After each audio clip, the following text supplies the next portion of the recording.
পিলখানা হত্যাকাণ্ডের ১৭ বছর পেরিয়ে গেলেও আজ পর্যন্ত এই নৃশংস ঘটনার প্রকৃত নেপথ্য কারণ উদ্ঘাটিত হয়নি।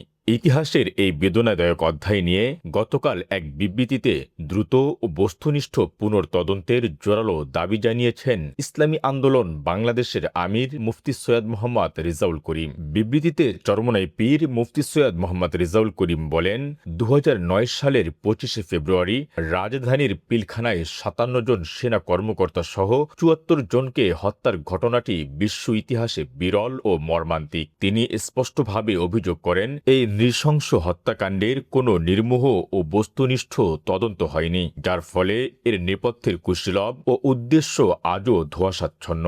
চরমোনাই পীর জোর দাবি জানান যে আর সময়ক্ষেপণ না করে দ্রুত একটি নির্মোহ তদন্তের মাধ্যমে প্রকৃত অপরাধীদের বিচারের আওতায় আনতে হবে।